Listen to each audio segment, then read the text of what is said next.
Hello everyone! Welcome back to HLB Visa Consultancy. In today's vlog, i-share ko sa inyo yung full tutorial kung paano kayo makakapag-book ng inyong visa appointment for Malta. So, ang dami nag-request nito sa akin. Maraming Filipino ang gustong pumulta ng Malta. This is one of the appointment confirmation that I did for one of my client kasi nahihirapan daw siya, hindi niya alam kung ano yung link na kanyang pipiliin because sa mga hindi po nakakaalam, sa bawat bansa na hawak po ng VFS Global, meron po silang kanya-kanyang link. So kung nasa maling link ka po, maling appointment ang maibubok nyo. So to guide you to successfully book your visa appointment, panoorin nyo po itong video na to. Unang dapat gawin, pumunta sa official website ng VFS Global para po sa application for Malta. Dapat nasa tamang link po kayo. And mababasa nyo dito, welcome to VFS Global. We are the official partner of the Embassy of Malta in the Philippines. So dapat malinaw po dito na nasa Malta website link po kayo. And to check kung pasok dito yung category ng visa ninyo, punta po kayo dito sa apply for a visit visa, identify visa type, click nyo lang po yan. Makikita ninyo yung different types of visa na sakop ng link na ito, gaya ng tourist, business, visiting family and friends, transit visa. Kung yung visa category ninyo is wala po dito sa list, hindi po kayo pwedeng mag-book sa link na to. So hanapin nyo yung tamang link para po doon. I will be applying for a visit visa to Malta. So, nasa tamang link ako. I click visiting family and friends.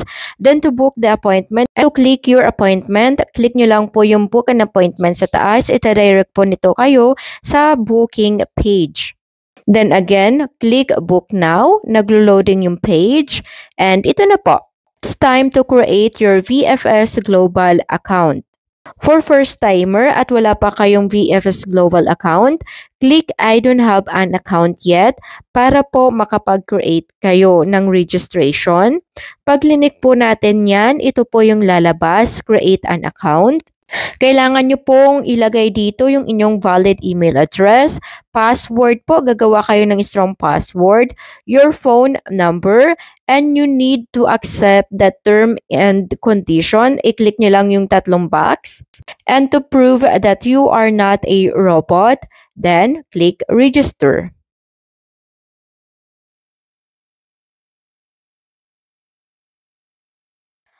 Almost done. Now, you need to check your email kasi nag-send po doon ng email ang VFS to activate your registration or account for VFS Global. And in my case, ito siya. This is the email I received from the VFS. May makikita kayong link, activate an account. I-click nyo po ito.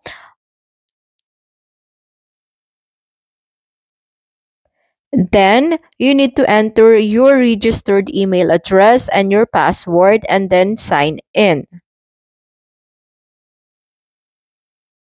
Congratulations! So, nakagawa na po kayo ng VFS Global account and now you need to enter your details. So, tatanungin kayo dito, choose your application center either in Cebu or Manila and choose your appointment category, visa, and choose your subcategory. So, I choose Visit Family and Friends kasi ito yung category na, or type ng visa na applyan ko. And the VFS will show you the earliest available appointment slot, which is November 17, 2025 as of now. And in case walang available slot, wala po ditong lalabas na any dates or may lalabas po dito na notification na no available slot. So, maswerte po tayo kasi meron siyang available na slot. And then, click continue. In this section, you need to enter your personal details and check your information kasi any incorrect details, hindi po kayo tatanggapin sa VFS Global kahit nagbayad kayo. So, you need to enter your first name, last name, gender, date of birth, current nationality, passport number, passport expiry date, contact number, and your registered email address. By the way, I know kailangan yung i-double check yung mga details but also you need to be fast kasi meron siyang time limit. Kapag na-achieve mo yung time limit, magsasara bigla itong link na to and you need to do it again. So, ang advice ko sa inyo, i-ready nyo na po yung passport ninyo para maglalagay na lang kayo ng details. And then, click submit. Ito na po yung lalabas, your details summary. And VFS Global will notify you that you need to pay the VFS Global service fee. Medyo may kamahalan siya. It's around 2,780 pesos. Medyo may kamahalan siya. So, mag-ready po kayo ng pera sa GCash ninyo or sa bank ninyo. Then, after this, click continue. It's time to choose or pick an appointment date. Kapag gray, hindi na po yan available. Kapag green, available po siya. So, I choose November 27 as my appointment date. And you need to choose for the time. So, meron 7 until afternoon. So, click nyo lang yan na load more until makapili ka ng oras na suitable sa availability mo. Then, I choose 1 o'clock, 1:15. It's better to choose afternoon para hindi masyadong haggard sa umaga. May time para mag-travel and then just click continue. VFS Global is also offering additional services. By the way, this is not mandatory.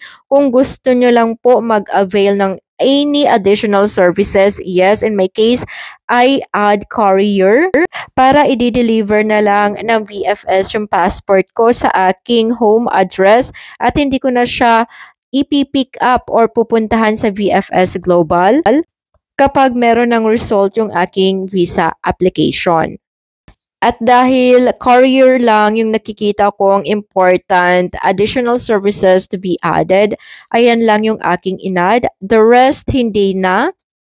Kasi medyo pricey siya. And by the way, SMS, hindi naman na ito masyadong kailangan. So it depend on you kung mag-a-avail po kayo or hindi. And then click continue. So, review your details. It is your last chance. Para in case may mali, like the spelling of your name, or the application center, or the visa category, you still have time na ma-correct po sila. Because after you submit this and you did your payment, hindi nyo na po ito mababago. And ang malungkot pa, hindi po refundable ang VFS service fee. Yung babayaran nyo na around 2,000 pesos. So, kung wala naman any problem sa registration, lahat naman tama, then click the small 2 box, I accept the term and condition, para makapag-proceed kayo sa payment. Sa payment, I recommend na gumamit kayo ng GCash. So, payment disclaimer, pakibasa po ito to understand kung ano po yung mga condition ng VFS Global about the payment. Then, click continue. Verify CAPTCHA. Minsan nag-error na po ito. Ibig sabihin po nun, it's either na-reach nyo na yung maximum allowed time sa registration. VFS Global, meron po silang 7 types of payment method na pwede mong pagpilian. You can pay using GCash, ShopeePay, GrabPay, Visa or credit card.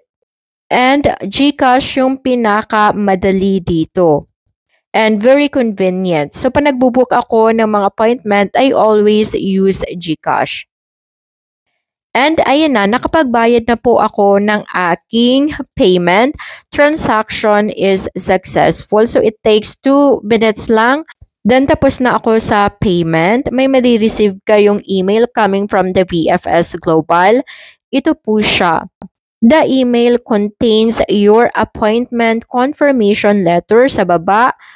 I-click nyo po yan to download and print nyo po ito and bring on the day of your appointment. Ito ang unang hanapin sa inyo kapag pumunta na po kayo ng VFS Global. Your appointment letter And yung address po, nakasulat din po dito kasi iba-iba po ang address ng VFS Global. Hahanapin nyo lang dito sa appointment letter. Makikita nyo din kung ano yung mga additional services and yung payment na binayaran ninyo. And that is for today's vlog. I hope nakatulong itong tutorial na to sa inyo. If you have any inquiries or questions na hindi ko po nasagot in this video, you can write your comment sa comment section. Sasagutin ko yan, or email me in this email address or follow my Facebook page.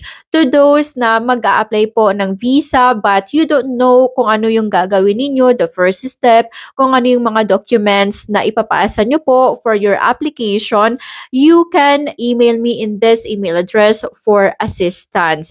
You can email me in this email address or follow my Facebook page for any visa assistance.